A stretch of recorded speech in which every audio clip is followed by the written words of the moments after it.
আপনার 60-এর দশকের প্রথমে 50-এর দশকের শেষেও সমাজে আপনার ধর্মীয় অনুশাসনটা কঠোর ছিল। যেমন কেউ যদি অন্যায় পাপ টাপ করতো, ঘুষ খেত, মোল্লা মৌলবীরা আলেমরা তার বাড়িতে দাওয়াতও খেতেন না।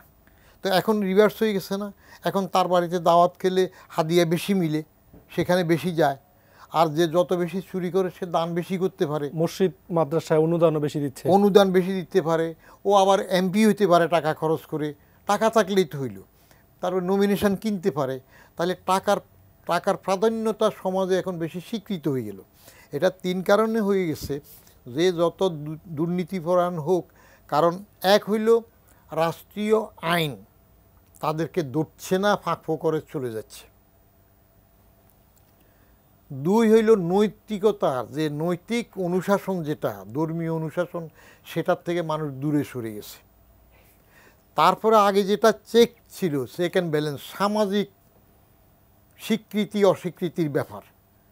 এমনও তো আমরা দেখেছি 50-60-এর দশকে আপনার ঘুষখোরের মেয়ের বিয়েতে আলেম শুধু দাওয়াত নিত না, সমাজপতিরাও তখন বলতো যে না, ওর সম্বন্ধে ভিন্ন রকমের কথা আছে, ঠিক আছে আমরা যাব না। এখন তো সেটা নাই। তাহলে সামাজিক স্বীকৃতি আছে, ধর্মীয় বা নৈতিক অনুশাসন এখন উঠে গেছে, রাষ্ট্র তাদের ধরতে পারতেছে না, অর্থাৎ দুর্নীতি এবং এই জাতীয় শোটা বেড়ে গেছে। আর আরেকটা জিনিস আমরা আগে যেটা দেখতাম, সেটা হলো রাজনীতি যারা করে তারা রাজনীতি নিয়েই ব্যস্ত থাকতো। ওয়ার্ড কাউন্সিল, ইউনিয়ন পরিষদ, তার আগে ইউনিয়ন বোর্ড নাম ছিল, ইউনিয়ন বোর্ডের প্রেসিডেন্ট হওয়ার জন্য পৈতৃক সম্পত্তি বিক্রি করে ভোট টোট করতো, ক্যাম্পাস করতো। এখন তো সেটা লাগছে না, এখন বরং ভোট করে আসলে সে হয়ে যাইতেছে নেতা, কোনো পুঁজি নেই, কিছু নেই। আমরা গ্রামে যেগুলো দেখি টেন্ডল টাউট বাটপার দল করে, হ্যাঁ, এই একাধারে তো 3 মেয়াদ আওয়ামী লীগ আছে, এখন আওয়ামী লীগের পুরা দখলের দেশ। তো এরা ওই বিনা পুঁজিতে প্রচুর টাকার মালিক হচ্ছে।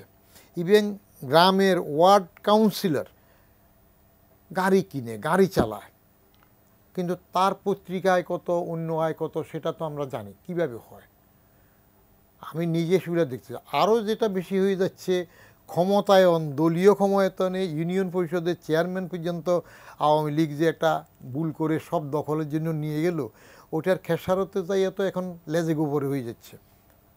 যে পার্টি রাজনীতি কি দশায় গেল, নিজের লোকরাই নিজেদের সাথে প্রতিদ্বন্দ্বিতা করবে। জাতীয় সংসদ নির্বাচনে গতবার যেটা গেল, এখন আর এটা দোষের নয়। স্থানীয় সরকার নির্বাচনটা সবাই ভালো লোককে ভোট দিতে পারত, সেটাও করে ফেললো পার্টি।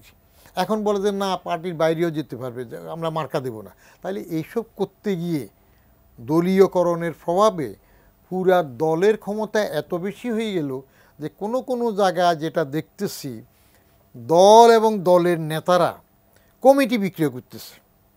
যে মসজিদ কমিটি ইলেকশন হচ্ছে না গঠনতন্ত্র অনুযায়ী, এরা এই নেতারা এটা বিক্রি করে ফেলতেছে।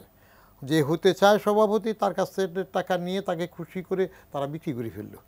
তো এই প্রভাবটা কুরবানির মধ্যে আসছে। আমি রাস্তায় হেঁটে হেঁটে গরু দেখেছি, জিজ্ঞেস করেছি, মোটামুটি মানুষের আর্থিক সামর্থ্য তো ভালো হয়েছে, এটা স্বীকার করতে হবে। যতই বলে যে টাকা নাই, ইনফ্লেশন বাড়ছে, খাদ্যের ইনফ্লেশন 10% চলে গেছে, কিন্তু গরুর কোরবানির হাটে গরু যে পরিমাণে সবাই কিনেছে, এটা দেখে তো আর্থিক সঙ্গতি নাই বলা যাবে না।